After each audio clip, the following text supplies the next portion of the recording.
Okay, so this is basically just an overview of this Glock case and the umarex Glock 17 Gen 3 because, everybody wants that totally. It's good to have though. Really good information. So, mag, you know, mag, load CO2, and empty cartridge. Here's this little tool. I think it's a 5mm Allen wrench, just like every other airsoft gun. Slip it in here. It only goes in through the one side. Like it won't go on this side. It goes on this. And just tighten the screw down. You get to the point to where it's tight, and then you just crank it until you hear a little hiss, and then you just go a tiny bit tighter. Only complaint I have about the magazine is I wish this slot right here was more pronounced and this would swivel more, because just like the smallest of hits. Wait, let me try to get this right.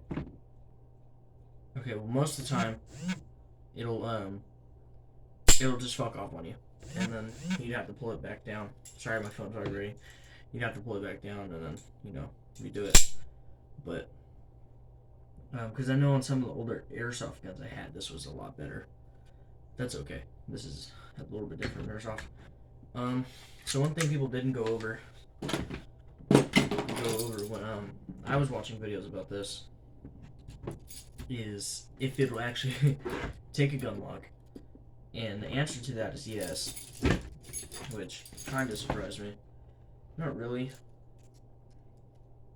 but it was a little bit more surprising because there is deluxe editions of this gun, and they come with the gun lock and 2 extra magazines and a couple other little things. But this is just the normal one. This is the one that came in the fucking like sucked down plastic stuff, which everybody was complaining about getting through, and it was really bad. But I just took a razor blade to it immediately and just cut it up, so it wasn't too bad. The tool's nice, I guess. I don't know. It does what it needs to. The trigger safety's good. It's a 10-pound trigger pull. Oh shit. It's a 10-pound trigger pull with, everything in it. And that's really heavy compared to, well, not really. I mean, I guess it's okay. But, the safety lock fits in there kind of tight, but still, like, loose enough that it doesn't really wiggle side to side, but I'd say you've got like about a centimeter or two worth of just wiggle room in there. It, like, just works. That's normal gun lock, You just put it to the bottom. It'll find its way through, and it'll lock it up. Just kind of give it a moment. Put that in there. What the fuck? Okay, I'm sorry, I'm not very good at this. I've only, locked it and unlocked it a couple times. Okay, that's it now. And that's how you do it, just like the real ones. Wait, you gotta kind of get this at the right angle for it to rest all the way forward. There we go.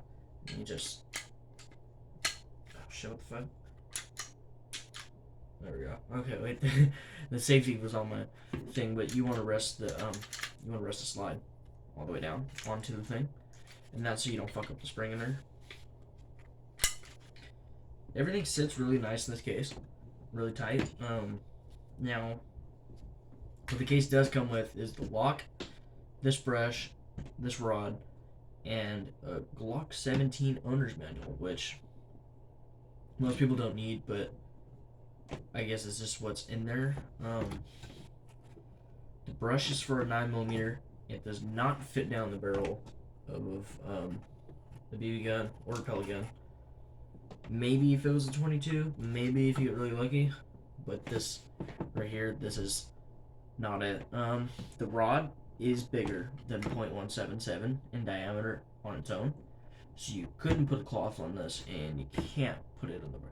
So basically, the brush and rod are completely useless, and I knew they were probably going to be bad, which, you know, who cares? I probably wasn't going to use it, but anyways.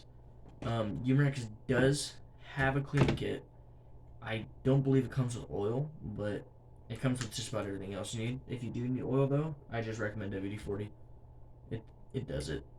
It even says on the can that you can use it for guns. But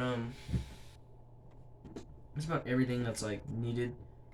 I would shoot it, but like kind of can't.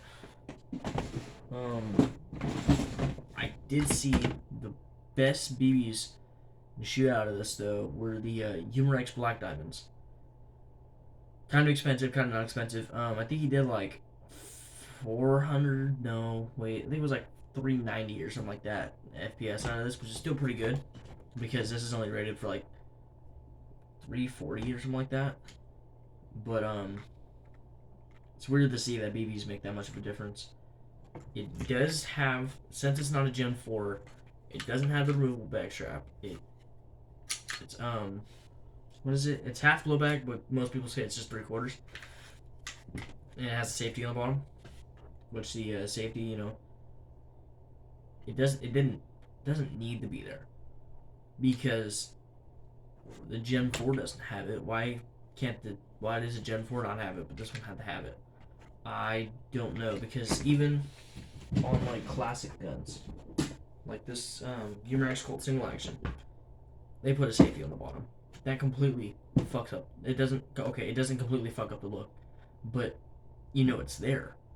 Why does it need to be there if the Gen 4 doesn't have one? It really doesn't make sense. Whatever though. If they would have made this metal, it would have looked a little bit more realistic, but the black plastic's also fine. Your receiver VIN number, there's nothing here. It's right underneath the trigger, or not the trigger, the safety, and your warning label's down here too, which is kind of a little bit out of sight. Not all the way, but a little bit. The takedown pins don't work. These field trip things, they don't work. It's a pin. I seen somebody else on here explains how to do it. I wouldn't do it unless this thing's got like a bazillion shots on it and you like really need to clean it. But you know, besides that, you kind of just don't need to field trip it. There's honestly no use. That's about it. You're gonna have to end it there, you know. Oh wait, and this foam's glued in.